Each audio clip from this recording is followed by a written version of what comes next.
ఈరోజు film Nagar police స్టేషన్లో ఒక వ్యక్తిని ఎవరైతే ఐపీఎస్ ఆఫీసర్ అని కొన్ని చోట్ల, ఐఏఎస్ ఆఫీసర్ అని కొన్ని చోట్ల చెప్తూ వాళ్ళ అఫీషియల్ పొజిషన్ చూపించుకుంటూ ఫేక్ అఫీషియల్ పొజిషన్ చూపిస్తుంటూ ఎక్స్ప్లాయిట్ చేస్తున్న ఒక వ్యక్తిని అరెస్ట్ చేయడం జరిగింది. మొదటగా గోల్డ్ జిమ్ అని మనకి మాసాబ్ ట్యాంక్ షేక్పేట్ ఏరియాలో ఉన్నటువంటి ఒక జిమ్ అతను ఫస్ట్ ఇది కేసు రిపోర్ట్ చేశారు. వాళ్ళు వచ్చి కంప్లైంట్ ఇచ్చినప్పుడు ఒక ఐపీఎస్ ఆఫీసర్ ఉన్నాడు, అతనికి 2 గన్మెన్లు ఉంటారు, మా జిమ్లో వచ్చి ఆ ఫ్రీ సర్వీసెస్ తీసుకోవడంతో పాటు ఆ గన్మెన్లు వాళ్ళందరినీ చూసి కొన్ని ట్రాన్సాక్షన్స్ చూపించి మనీ అవసరం ఉన్నాయని చెప్తే 2 వ్యక్తుల ద్వారా ఒకళ్ళు 10 lakhs ఇంకొకళ్ళు 80 lakhs మొత్తము ఇచ్చి మోసపోయినామని చెప్పి అతను ఈ గన్మెన్లు వీళ్ళందరినీ చూసి పోలీస్ ఆఫీసర్ అని చెప్పి స్వయంగా నమ్మి మాకు కంప్లైంట్ చేసేటప్పుడు కూడా లేదు అతను పోలీస్ ఆఫీసరే సార్, గన్మెన్లు ఉంటారు, వాకీటాకీస్ ఉంటాయి, ఫిజికల్ ఫిట్నెస్ అతనికి ఉంటుంది, పోలీస్ ఆఫీసరే అని చెప్పి ఫస్ట్ ఇక్కడ కంప్లైంట్ ఇవ్వటం, దాని మీద మనం కేసు రిజిస్టర్ చేసి ఇన్వెస్టిగేట్ చేయడం జరిగింది. దాన్ని చేసినప్పుడు అతను ఎప్పుడైతే వాళ్ళ ఇచ్చిన అడ్రస్లు కానీ కొన్నిటిని గురించి మనం సెర్చ్ చేసినప్పుడు అప్పుడు తెలిసింది ఏంటంటే అతను ఉండే ప్లేస్ కాకుండా మాదాపూర్ 100 feet రోడ్లో డిఫరెంట్ ప్లేస్లో నైట్ స్టే చేయటం, అతను ఒక ప్లేస్లో ఉండటం లేదనేది మనకి గుర్తించాం. తర్వాత ఎవరైతే గన్మెన్లు వాళ్ళందరూ ఇది ఫేక్ అని చెప్పిన తర్వాత అర్థమైంది. అతన్ని నిన్న పోలీసు అదుపులోకి తీసుకోవడం జరిగింది.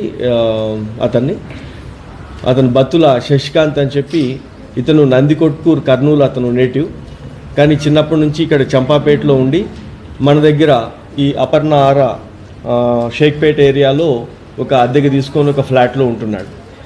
ఇతను అరెస్ట్ చేసిన తర్వాత వాళ్ళ ఇంటికి వెళ్ళినప్పుడు సెర్చ్ చేస్తే ఒక IAS officer card, ID card అతను ఉంది, డిప్యూటీ కమిషనర్ మైన్స్ అని చెప్పి ఒక కార్డు ఉంది ఐఏఎస్తో. తర్వాత deputy director MHA ministry of home affairs పేరు మీద ఒక కార్డు కూడా ఉంది. తర్వాత అతని దగ్గర ఒక 6 సిమ్ కార్డ్స్, తర్వాత 2 ఫోన్స్, మొబైల్ ఫోన్స్ అయితే ఉన్నాయో అవి మిగతా ఇతర గ్యాడ్జెట్స్ కూడా సీజ్ చేయటం అయింది. ఇతన్ని ఇంట్రాగేట్ చేసిన తర్వాత మనకు అర్థమైంది ఇతను పబ్లిక్ని నమ్మించడానికి 2 ప్రైవేట్ సెక్యూరిటీ గార్డ్స్, అంటే ఇప్పుడు ఆర్మీలో కొంతమంది 2 వ్యక్తులు రిటైర్ అయితే వాళ్ళు సర్వీస్లో ఉన్నప్పుడు వెపన్ లైసెన్స్ తీసుకొని తమిళనాడు వాళ్ళు ఆ వెపన్స్ పర్సనల్ ప్రొటెక్షన్ కోసం ఇస్తారు ఇవన్నీ లైసెన్సెస్. ఆ లైసెన్స్ కలిగిన వ్యక్తుల్ని వాళ్ళు గన్మెన్లుగా నియమించుకొని ఇక్కడ తిరిగేటప్పుడు బండి మీద సైరన్ పెట్టుకొని తర్వాత ఆ గన్మెన్లతో తిరగటం మూలన ప్రజలందరూ కూడా కొంతమంది ఇప్పుడు ఎవరైతే బాధితులు ఉన్నారో వాళ్ళు నమ్మారు. మన దగ్గరికి వచ్చినంత వరకు ఇప్పుడు గోల్డ్ జిమ్ వాళ్ళలో సంబంధించిన వాళ్ళు 2, తర్వాత ఎవరైతే ఇంటిలో ఎక్కడైతే అద్దెకి అతను ఉంటున్నాడో వాళ్ళ వరకు ఇప్పుడు వచ్చింది. బహుశా ఈ ఫోటో మీరు ఇచ్చిన మీడియా మిత్రుల ద్వారా బయటకు వెళ్ళిన తర్వాత ఆ ఫోటో చూసిన తర్వాత చాలా కంప్లైంట్స్ రావచ్చు. ఈ ఎవరైతే పర్సనల్ ప్రొటెక్షన్ కోసం గన్ లైసెన్స్ తీసుకొని వెపన్ కలిగి ఉన్నారో వాళ్ళందరూ కూడా కేవలం పర్సనల్ ప్రొటెక్షన్ కోసం మాత్రమే వాడాలి. వాళ్ళు ఎవరు జాబ్ పర్పస్లో అటువంటి లైసెన్సెస్ ఎప్పుడు అవి వాడకూడదు. వాడితే అది నేరం ఆర్మ్స్ లైసెన్స్ యాక్ట్ ప్రకారం, ఆర్మ్స్ యాక్ట్ ప్రకారం. వీళ్ళు ఇతర స్టేట్ వాళ్ళు కాబట్టి వాళ్ళకి తెలుసు ఇతను ఫేక్ ఆఫీసర్ అని చెప్పి, ఆఫీసర్ కాదు కానీ వాళ్ళు ఆఫీసర్గా అతను ప్రిటెండ్ చేసుకున్నప్పుడు, పోజ్ అవుతున్నప్పుడు వీళ్ళు గన్మెన్లుగా వ్యవహరించారు కాబట్టి వాళ్ళని కూడా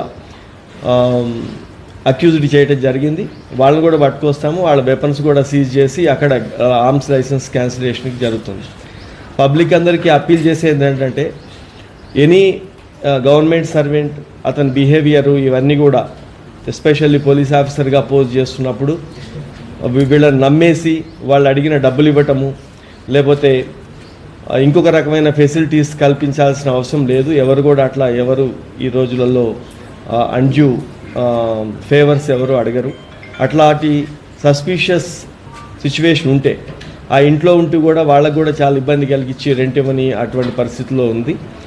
అటువంటి పరిస్థితులు ఉన్నప్పుడు లోకల్ పోలీస్కి కానీ డయల్ 100కి కానీ మనం పబ్లిక్ ఇన్ఫర్మేషన్ ఇస్తే ఇటువంటి వాళ్ళని త్వరగానే బాధితులు తక్కువ ఉండేటప్పుడే వాళ్ళని అరెస్ట్ చేసి వాళ్ళ మీద చట్టరీత్యా చర్యలు తీసుకునే అవకాశం ఉంటుంది. కాబట్టి పబ్లిక్ అందరూ దీన్ని సహకరించాలని కోరుతున్నాను. Thank you.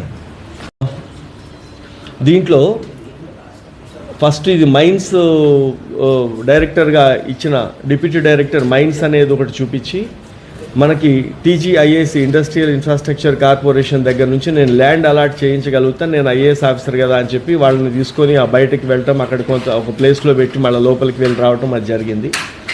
ఆ ల్యాండ్ అలాట్ చేయిస్తామని చెప్పి వాళ్ళకు ఒక ఫేక్ ఆర్డర్ కూడా, ల్యాండ్ అలాట్ అవుతున్నట్లుగానే ఒక ఫేక్ ఆర్డర్ కూడా వాళ్ళకి ఇవ్వటం, వాళ్ళు దాన్ని తీసుకొని నమ్మేసి మాకు ల్యాండ్ అలాట్ అవుతుంది అని వీళ్ళు అక్కడికి వెళ్ళినప్పుడు ఈ మధ్య ఈ ఇయర్లో మంది టీజీఐఏసి అని ఉంటుంది, వాడికి ఆ నాలెడ్జ్ టీఎస్ఐఐసి అని చెప్పి ఒక ఫేక్ తయారు చేశారు.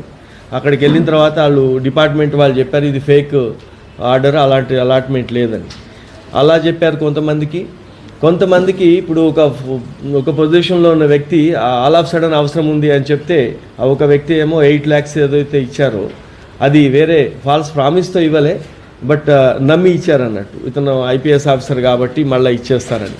వీళ్ళందరికీ జిమ్లోకి వెళ్ళి అది ఫ్రీగానే అతను ఆ సర్వీస్ తీసుకునేటప్పుడు కూడా ఆ ఇద్దరు గన్మెన్లతో మాట్లాడేటప్పుడు ఒక స్పెషల్ రైడ్ ఉంది, నేను స్పెషల్ ఆఫీసర్ని అని వాళ్ళకి నమ్మించడానికి మనకి లోకల్లో ఈ మధ్య సెక్యూరిటీ గార్డ్స్ కావచ్చు, మీరు అందరం చూస్తాం ప్రైవేట్ ఏజెన్సీస్ వాడుతూ ఉంటాయి, ఫంక్షన్ హాల్స్లో ఈవెంట్ మేనేజర్స్ వాడే సెట్స్ ఉంటాయి. ఆ సెట్స్ పట్టుకొని కమ్యూనికేషన్తో ఇప్పుడే రైడ్కి వెళ్ళిపోవచ్చున్నట్లుగానే జిమ్లోంచి ఆల్ ఆఫ్ సడన్ వెళ్ళిపోతున్నట్లుగా పోజ్ ఇవ్వటం. దీంతో ఏమైందంటే పబ్లిక్ అక్కడ ఉన్న విక్టిమ్స్ ఎవరైతే నమ్మినారు వాళ్ళు ఇచ్చిన కంప్లైంట్ మీదనే మనము ఈ కేసు ఫస్ట్ అసలు దీన్ని మన పోలీస్ నోటీస్ రావడం జరిగింది, దాని మీద కేసు కట్టాం. మేనేజ్మెంట్ లోకల్ ఒక ఫ్రాంచైజీ ఉండొచ్చు కదా, ఆ మేనేజ్మెంట్ వాళ్ళు ఒకళ్ళు 10 lakhs ఇచ్చారు. దానికి సంబంధించిన ఒక సూపర్వైజర్ టైప్ అతను ఒక 8 lakhs ఏమో పర్సనల్గా ఇచ్చాడు అన్నట్టు. అదేమి ప్రామిస్ మీదగా, అది 10 lakhs ఇచ్చిందేమో టీజీఐఏసి ల్యాండ్ ప్రొక్యూర్ చేయిస్తా నేను ఐఏఎస్ ఆఫీసర్ అని కొంతమందికి, ఐపీఎస్ ఆఫీసర్ అని కొంతమంది చెప్పారు. రాగానే మన దగ్గరికి వచ్చేసారు. ఇంకా ఇప్పుడు అది మనం ఎగ్జామిన్ చేస్తాము, వాళ్ళ లాస్ట్ టైం కాలే, వాళ్ళ నోటీస్లోకి వెళ్ళింది ఇమీడియట్గా మనకి నోటీస్ వచ్చాం కాబట్టి మనమే కేసు చేశాం కదా, ఇంకా వాళ్ళు ఏమి ఆన్ రికార్డు అయితే ఇతని మీద మనకి లేదు, ఏది అతని పేరు మీద అతని ప్రస్తుతం అతను ఇచ్చిన ఆధార్ మీద మనం పోలీస్ కస్టడీ తీసుకొని ఇంట్రాగేషన్ చేస్తే మనకి డీటెయిల్స్ వస్తాయి. ఇంకా ఫర్దర్ పోలీస్ కస్టడీ ఇప్పుడు అవి మనం చూడలే. ఇంకా స్మాల్ వెపన్స్ అయితే ఉన్నాయి, అతను లైసెన్స్ హోల్డర్ ఇస్తే మన వాళ్ళు మాట్లాడారు అక్కడికి, ఆ ఇద్దరు పేర్లు ఎవరైతే ఉన్నారో వాళ్ళకి మాట్లాడటం జరిగింది. వాళ్ళందరూ కూడా మేము ప్రైవేటు సిఆర్పిఎఫ్లో పనిచేసినప్పుడు వాళ్ళు ప్రైవేట్ మన పర్సనల్ సెక్యూరిటీ కోసం తీసుకున్న వెపన్తో వచ్చి ఇక్కడ గన్ లైసెన్స్ మన సెక్యూరిటీ గార్డ్గా పనిచేసామని చెప్పి ఒప్పుకోవడం జరిగింది. అయితే ఆ ఎంప్లాయీస్గా రిటైర్ అయ్యి వచ్చిన వాళ్ళు ఉన్నారో వాళ్ళే ఇక్కడికి వచ్చి మన ప్రైవేట్ సెక్యూరిటీ గార్డ్స్గా ఉన్నారు. అతను తిరగలే, వీళ్ళు అడిగారు ఎప్పుడన్నా, అంటే జనరల్గా మనం ఏదన్నా ఒక పరిచయస్తుల దగ్గరికి వెళ్ళినప్పుడు కొంతమందికి షోకున్న వాళ్ళు ఫోటో తీసుకునేటప్పుడు యూనిఫామ్ అని అతను ఏం చెప్పాడంటే, వీళ్ళు కూడా ఎవరు అడిగారు, గోల్డ్ జిమ్లో ట్రైనర్ ఎవరైతే ఉంటాడో అతను ఎప్పుడన్నా యూనిఫామ్లో పిక్ అని అడిగితే అతను ఏం చెప్పాడంటే, నేను స్పెషల్ ఆఫీసర్స్ కాబట్టి ఆ రైడ్స్కి మాత్రమే నేను వాడుతూ ఉంటా, నన్ను వాడుకుంటారు, నేను స్పెషల్ ఆఫీసర్ కాబట్టి నేను యూనిఫామ్లో ఉండనని చెప్పాడు. వాళ్ళని ఇప్పుడు తీసుకొని రావాల్సి వస్తుంది, విమల్ అండ్ ప్రవీణ్ని, వాళ్ళ వెపన్స్ కూడా చేసి దాన్ని లైసెన్స్ క్యాన్సిల్ చేయిస్తాం.